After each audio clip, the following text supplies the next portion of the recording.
Serena Hussain here for LV Mag. I'm sitting with Oddisee. It's a real pleasure.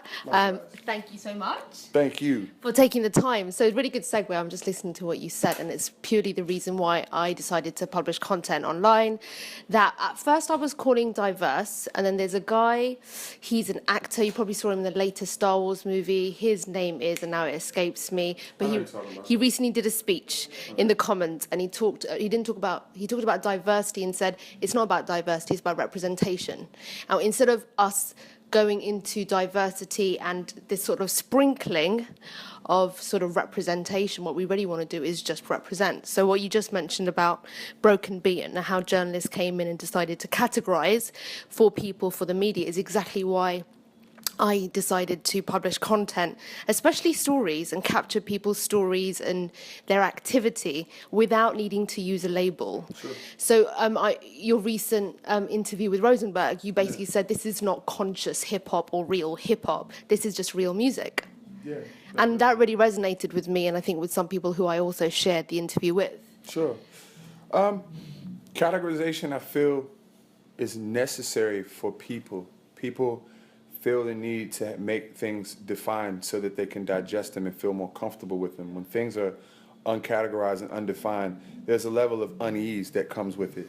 So we need things to fit into boxes so that they can make sense. It's a very self-oriented way of looking at art, the need to define it versus just experiencing it. It's something that I've learned to just be okay with and accept and allow people to do in their own way. And the way around it, for me personally, is understanding that I can't control people putting me in boxes.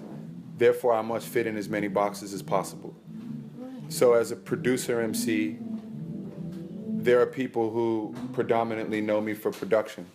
There are people who predominantly know me as a lyricist.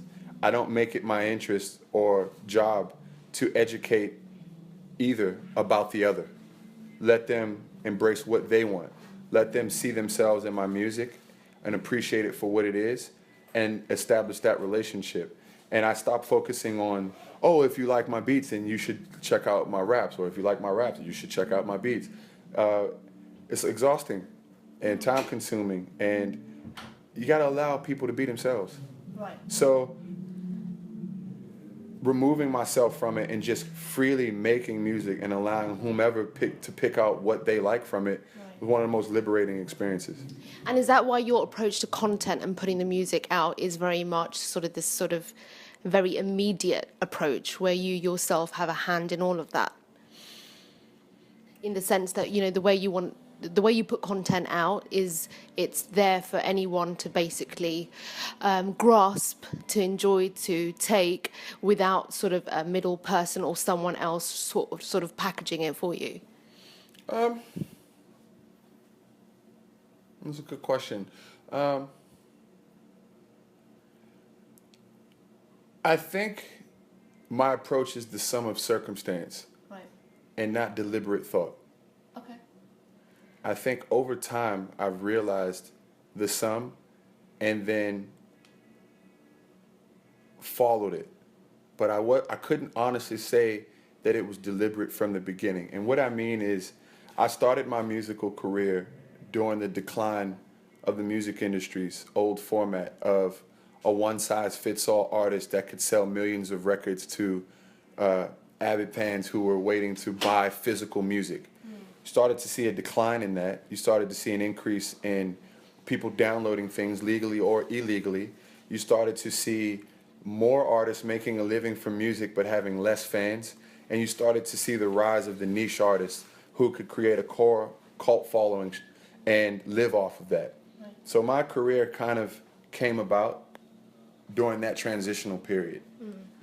So it was a lot of trial and error, being signed to labels that would blame my music for not selling versus the nature of how people consume music evolving. And, you know, me screaming, it's not me. I just don't think that we should be focusing on selling music this way. And leaving those labels and experimenting and releasing music for free and centralizing in fan base and engaging in social media and using different platforms. These are the things that were coming about, and before there was terminology for it, we were all experimenting with it. Now the term is direct-to-fan marketing.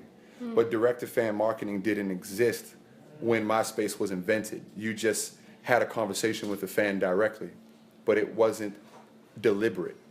Now it is. Right. So it's not. It wasn't something that you thought out that you wanted to do. I want to deliberately be more connected No, to it was a necessity. necessity. Yeah. So when you fast forward, all of the interactions with fans that I've had, asking fans where they see shows, asking fans who's the promoter of the venue where you see shows, them gathering that information for me, that's called collecting data now and acquiring assets.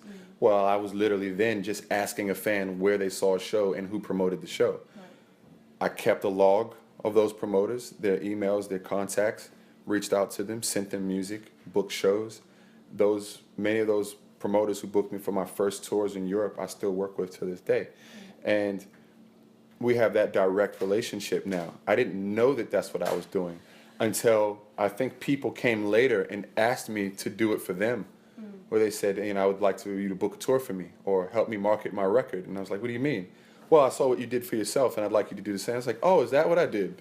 I had to kind of realize it, that there was terminology and there was definitions for everything that I was doing for myself. And once I realized it, then it started to become conscious of it. And then I wanted to perfect it and improve it and increase it and grow it, always organically. And now I'm in a position where, yes, I'm very proactive in my social media.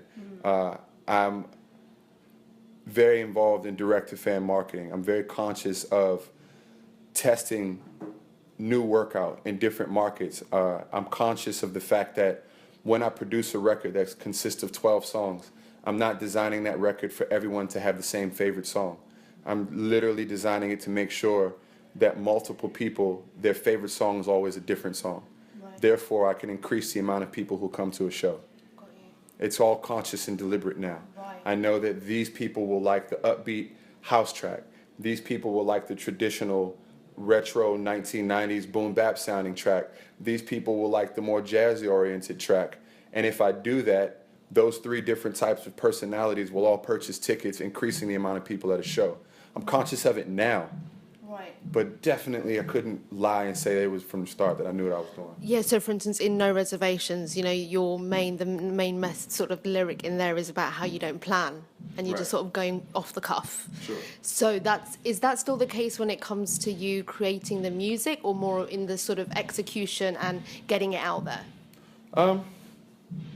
The best way to describe it is I was a kid once, and I remember going to the dentist to get a filling. And I remember sitting in a chair at the dentist's office, anxious, just waiting. And the dentist pops in, and he does some work on me, and he leaves me. And then he goes into another room, and he's working on another patient, and then another. And then I realized that the dentist was simultaneously working on about 4 different people. He'd pop in, do something with me, leave me, and he'd go over here and do something. And I remembered that story and that day. And I realized one day I was sitting in the studio overwhelmed, where I said, God, man, I got to finish this project. And this project has this specific sound. And I'm exhausted and burnt out, and I have a block, and I don't know what to do about it. So I said, you know what? I know I got to turn this project in, but I'm going to work on something that completely sounds different. Once I did that, it was so liberating that it allowed me to go back to the project that I had a deadline for. And I turned that project in, and then next thing you know, I needed to turn in another project, but I had already done something with such a different sound that it was ready to go. So I had this epiphany where, in fact, the more that I have to work on, the less pressure I have on what I'm working on, as long as they're all different. Got you. Yeah. And that changed me. It increased my productivity, and it took all the pressure off of me. So at any given time, I'm working on a vocal record, an instrumental album. I'm working on things that sound more electronic, things that sound more analog and acoustic, things that sound more jazzy. And I'll just freely work on all of those things, knowing that at the end of the day that they'll all land on some project. So I'm not conscious of where they're going to land, but I just make whatever I want to make. Yeah. And then as long as they're all different in sound, I know that they'll have a home at the end of the day.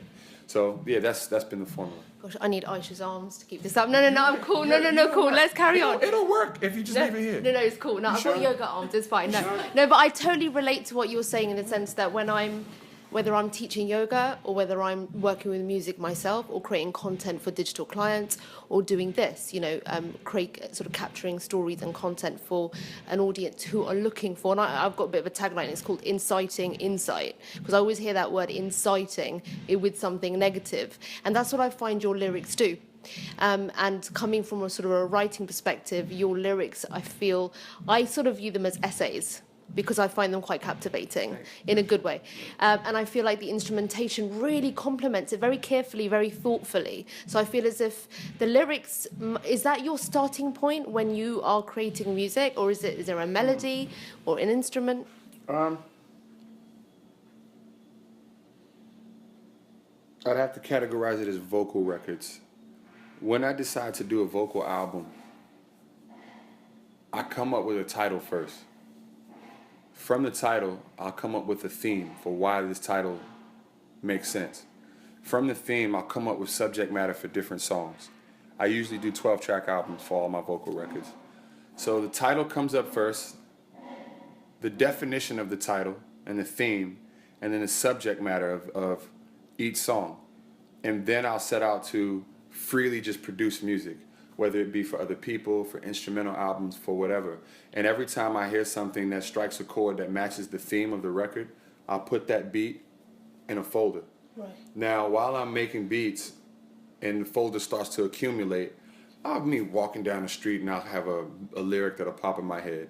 I'll say, oh, that makes sense for the theme of this track. Mm-hmm. So I'll just write that down in my phone and leave it. Mm-hmm. So by the time it's time to start that project, the title is done, the subject matters of each song are done, the beats are already picked and put in order from track 1 to track 12. And what I'm going to talk about on every song is already written. Wow. And then I just follow the blueprint and fill in the blanks, which allows me to work much faster because I'm not redundant. A lot of artists will cut 30 or 40 songs and pick the best ones for the album. Yeah. I only record what I keep. So I don't have excess left over. Right. So when I do a 12-track album, I've only done 12 tracks. Right. But I won't finish that song unless I like it. Mm. So on this album, the Iceberg track, there's a song on it called Rain Dance. I think that's like track 10 or 11. Track 10, I think. I must have done 3-4 versions of it before I recorded it. Right. With 3-4 different beats. Right. Because it wasn't right. Then finally the version that was right is the one I recorded and kept. Right. Yeah. There's a track that I was listening to, and you mentioned something about how your approach to music is almost as if you're approaching. Well, actually, I'm completely paraphrasing here, but there was a reference to what your dad wanted you to do in terms of studying and how business planning and that kind of like mindset is what you sort of put towards your music. Sure. So the way you create and the way you sort of run your music is so efficient. It sounds it. Where does the spontaneity come in? How does it occur? Or, in terms of creativity, we hear a lot about how there was a really old, I think, English writer, and she basically said that she would view writing as a steam sort of train, like a freight train, and if she didn't get to her pen and paper in time, it would go. But it would always come back. Sure. Yeah. This is it right here. This is where the spontaneity comes from. It is literally your phone. There's a note in here called Song Ideas. Right. And it looks like the writings of a madman. Right. This is Song Ideas. Got you. I'm literally walking down the street or doing laundry or washing dishes, and titles will come in. Nice. One line will come in, a chorus, a sentence, and I will constantly reference this whenever I hear a beat that I like for myself. You will. And I'll reference this to see what matches it. I was just about to say, so when do you come back to that list? Yeah. So when you hear a beat. Yeah. I was like, oh, I like that beat, it fits me. Then I come to the Song Ideas and be like, what is this? Don't say everything. You can put everybody ahead of yourself and think that is love. That's just one line that popped in my head is you can put everyone ahead of yourself and think of that as love. I'll come up with a song out of that somehow. This is where it starts for me. Is this page? I know I can't keep you for long because you've got sound check, but there was something also. There's another line that you said. It's quite similar to that. You said something about you can't love until you've taken care of yourself. It's quite similar. Is that on the iceberg or can't be someone's half if you're an uncompleted person? There's that, and there's also somewhere else. On That's Love. What is that line? Where you. We told me the truth, even if I was living by my married, I was with one. I just find the fears of the pain I gained in bunch of tips, but to the foes of family, friends of the ones that matter most in the gravity game, mistakes, so you down, stay pieces. That's love. No. I mean, it resonated because there's always. I can't remember. Yeah, because there's always this. Again, it's my fault. Actually, all my notes are on my notes on my phone that I'm using right now. But no, again, it was this sort of thinking that. Again, opposing thinking when it comes to love and it comes to being there truly for someone. Sure. As a parent, I understand that, you can end up jumping on this sort of, I do everything for my kids. Yeah. And I'm like, I can't actually be any which way for her unless I am like sorted up here. Yeah. So I totally get that on that level, on a romantic level, I totally get it. But when it comes to your lyrics, and again, you mentioned this in an interview recently, you said how it's storytelling, it's about life. And that's why I find it so transparent. How fictional or colourful, or how much do you feel free to be able to embellish? I feel really free to do so. My favorite type of writing style is comedians. Comedians will take aspects of their own personal life and exaggerate them to make the punchlines funnier and to create connectivity with the audience. So, a comedian might have had an abusive father, and he might exaggerate the abuse of the father in order to make a joke funny in some dark, twisted way. I'll definitely do things like that within my writing. There's a song on the album called You Grew Up on the Iceberg, where the first verse is about a childhood friend of mine who's white and how we grew apart, and how that friend became a police officer who ends up shooting a black person. So I used elements of my childhood mixed with what's going on in the news to paint a picture of how we all start off as innocent children, but we're indoctrinated into belief systems. And the first half of the story is true. I grew up the first half of my life in an area called Silver Spring, Maryland, which is a very, very diverse area, where there's all different types of people and ethnicities in Silver Spring.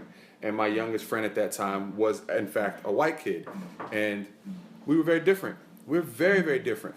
And I didn't know we were different until we were much older. So when we were younger, it didn't matter that we were different. I just knew we were different. My father then eventually moved to a place called Prince George's County, Maryland, which is very affluent but predominantly African American. And I lost contact with my friend from my childhood. And I know for a fact that other white children from that area grew up to be very different. I don't know where he is in his life, my actual friend, but people from a similar background from that area grew up to be very, very different. So I use that reality and that truth to tell a fictitious story based on reality of how white police officers are shooting black people in America. So it was based on truth on the beginning and in the end, but the middle is fictitious. And I feel very comfortable in doing that. And when it comes to sort of valuing difference, again, coming back to that argument about representation rather than sort of diversity, do you feel comfortable? I understand sometimes for argument's sake people want to use a label, so they'll say, oh, you're a Muslim rapper. Or are you cool with that, or is it that, I'm cool with it, but do you, I'll let you say it in your own words, like how do you feel when people are having to use labels and then when they're only using labels? Honestly, I don't mind if people use labels because I can't control it. I can't stop it. The only thing I can control is how I use labels. That's it. I'm a Muslim rapper to some people. I'm an underground rapper to others. I'm an East Coast rapper. I'm a jazz artist to some people. I'm a lot of things to a lot of people. I'm whatever they need me to be for themselves. For me, I'm all of those things. And as long as I'm all of those things, I'm a reflection of myself. And it doesn't stifle my creativity, and it doesn't, more importantly, it doesn't stifle my survival. Because as an independent artist, I need all of those things to survive. I need to be able to be booked for the hip hop festival. I need to be able to be booked for the Arab American Museum. I need to be able to be booked for the Rotterdam Jazz Festival. Because if I was only booked for one of those things, that would be a very big difference in my income. Yeah. So I've designed a career where I can be booked for all three of those things. If those things need to categorize me in order to book me, so be it. As long as I can be booked for all of those things, and that's the truth. My band and I, we do jazz festivals, hip hop festivals. We'll be the only acts on an alternative rock festival. We're playing the Arab American Museum in Dearborn, Michigan in April. We're doing all of those boxes, and I'm okay with that. Right. You know, because I can survive, Right. and I'm free to express everything that it is I am. I am Arab, I am African, I am American, I am Muslim, I am underground, I am jazz, I am hip hop. Yeah. Fine, I'm just not one of those things. Yeah. You know. And I think the beauty of that is that you're expressing all of those parts of yourself, rather than even boxing yourself up, which happens where people end up having to, in order to market themselves or put themselves out Dangerous. there. Yeah. It's dangerous because the money can look good from one of them. Like if I decided to just be a particular type of rapper, I could ride that wave and do very well, but that wave will hit the shoreline eventually. Yeah. It will. It will. And there's no way to escape it. No. Yeah. So when it comes to starting out, let's just say you've already established your sound. This is way back. You're not having to pick a box. But for someone starting out, let's just say in any industry, and they're having to put their stuff out now, obviously if it's quite scattered in terms of interest in the audience, what's their approach? What's their strategy, especially given the time that we're in right now? My dad was a business owner, so I learned a lot from him that I apply to music. One of the things I learned from him in economics was implicit and explicit cost. There are things that might cost you monetarily, and there are things that will cost you time-wise. Intangible and tangible cost, and learning to weigh them is super important. Because I definitely had to play the game when I first started and follow a wave and get ticked in some boxes. But then you come to a point where it says, all right, I got my foot in the door and people know me from this particular sound. Now I can take this money that's being offered to me to replicate and continue to reproduce this sound, or I can take this cut and sacrifice it and create something different. I might not make that money right now, but this will be more beneficial for me in the future. That is a very difficult decision for anyone to make, to stare opportunity in the face for an opportunity of tomorrow. You got something that's a given right in your hand today, and you deny it for the promise of tomorrow, but you have to. Every once in a while, you have to. And I think that's the largest attribute I have. It's not talent. It's weighing cost and calculated cost. I think that's been the most beneficial thing to my career, more so than my talent. There's plenty of people who are more talented than me, but looking an opportunity of today in the face and ignoring it for something tomorrow is something that I'm personally good at. Right. So actually bypassing it. Yeah. I mean, I came up in a group of producers and rappers from the DC area, and I was ridiculed for experimenting in sound because my crew had a sound. And they were like, Amir, why are you making shit that sound like that? That shit is whack. This is what we do. I was like, yeah, I just want to have fun. I want to try different things. It's like, for what? And not riding the wave of my crew's sound ended up being the smartest thing that I did, because it allowed me to forge my own identity and establish my own identity. Now, I could have initially had more of an impact if I would have rode the wave that my group had already laid out for me. But I denied it to create my own. And I definitely contributed to that sound, and I gained a lot of fans that till this day will come to me and be like, yo, love everything you're doing, but you should get back to that. Right. But you know, they're telling me this at a show that they paid to get into. Right. So I'm good. You're good with that, yeah. Yeah, absolutely. I'm good. So I like the fact that, again, what you've mentioned, you sort of reinforced a lot of the conversations that I have. A recent one I had with a really good friend of mine called Huda Jawad, and she's very much, I mean, a so-called leader in the community activist. And we were talking about identity and it being so fluid. And, you know, she's involved in a lot of sort of UK grassroots Muslim issues, especially with those affecting women and equality. But what she keeps saying is, I'm not a Muslim expert. I'm not a women's expert. She's like, yes, you know, I might look the part, but I'm still learning. Identity is so fluid. Yeah, but you gotta. We're dealing with humans. If it looks like a duck, you gotta be careful. Yeah. You have to be careful. I've had video directors come to me and say, "Hey man, I really like that video you did, Belong to the World, where there's that scene where you're standing on a mountain and you're in your Muslim garb. Right. I'd like to do something like that where you put your Muslim garb on." Right. And I say, first of all, it's not Muslim garb. Right. It's Middle Eastern. Yeah.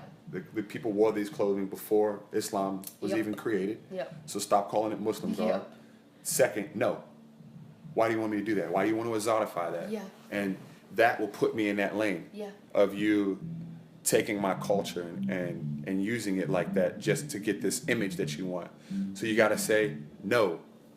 No, I'm not going to wear that. No, or I'm not going to be labelled as, or I don't want you to, or actually, don't call me that in that article. Yeah. Because just as a title will, yeah. Or the same thing goes with a video director. Someone will be like, hey, I want to do a photo shoot for you, for this magazine. I found this really, really cool brick wall with graffiti in Bushwick. I'd love to shoot you in front of. No. Because I'm an underground rapper, you want to shoot me in front of brick walls and graffiti? Right. No. Right.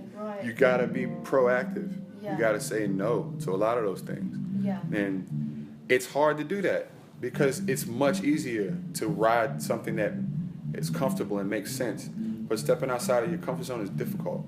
You've got to know yourself. And the thing is, if you know yourself and you know where, not just where you're comfortable, but what actually reflects you, and then where you'd be interested in going. Well, actually, let me experiment with that. Yeah.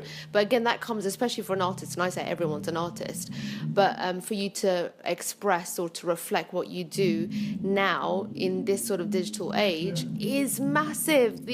I'm nervous every time I release a record because every time I release a record, I push it just a little bit more away from what my core original fan base knows me for and wants from me.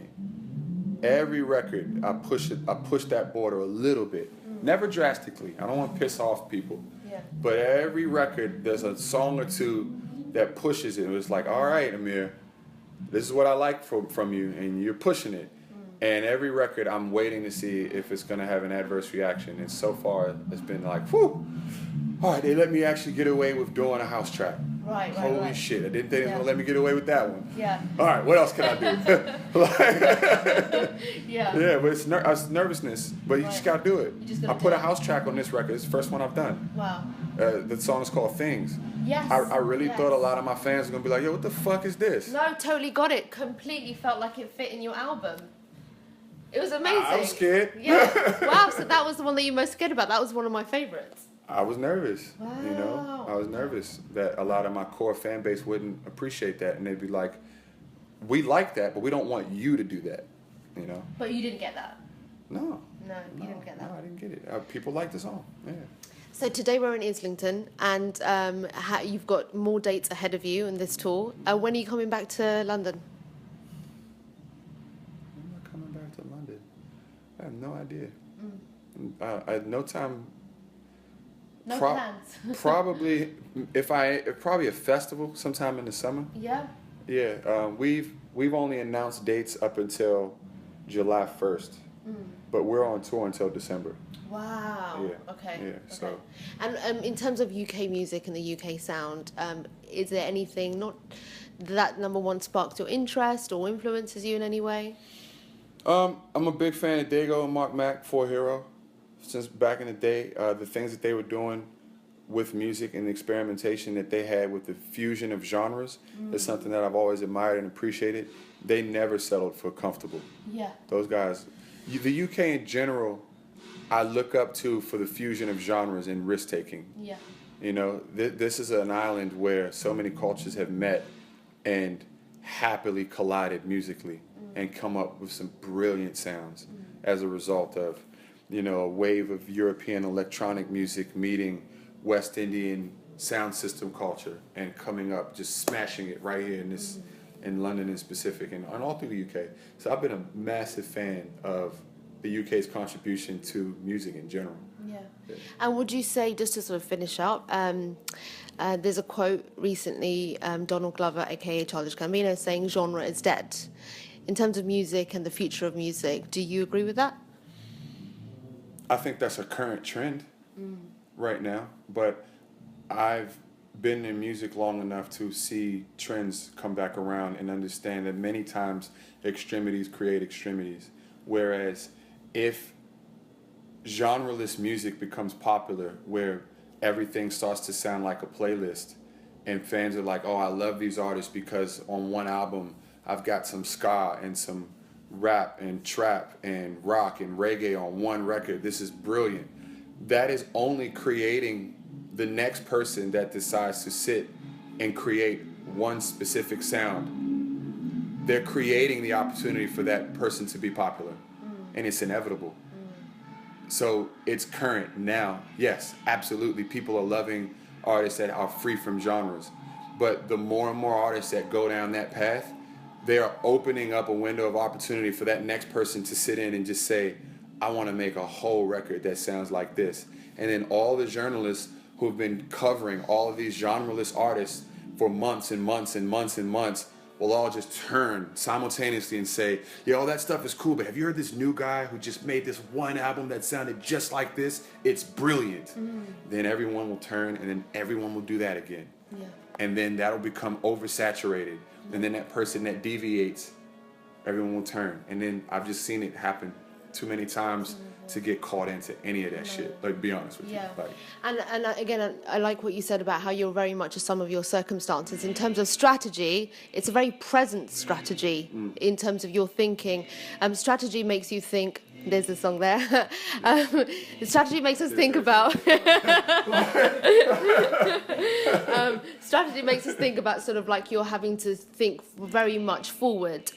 But there is something about like being really present in your strategy. You're very much soaking out what's going on now, what's going to impact in the next month or so. When it comes to your music, what kind of overall impact and imprint do you want it to be leaving right now? Let's stick to right now, not like forever, because you're not going anywhere. well, I want to continue the tradition of a hip-hop artist and hip-hop's purpose of being social commentary. Hip-hop is incredible music for being on-the-hour social commentary. Whatever's happening in the world, whether it be a meme or something in politics or in popular culture and fashion, guarantee you within days, sometimes hours, there will be a rap song out about it. Yeah. Hip-hop is incredible social commentary. Yeah.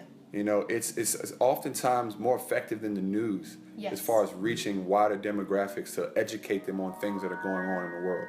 And I just want to continue that tradition of being strong social commentary. Long may you continue. Thank you so much. Inshallah. I really, really appreciate this. It's Thank been you a for real coming. pleasure. No, absolutely. I cannot wait for the performance this evening.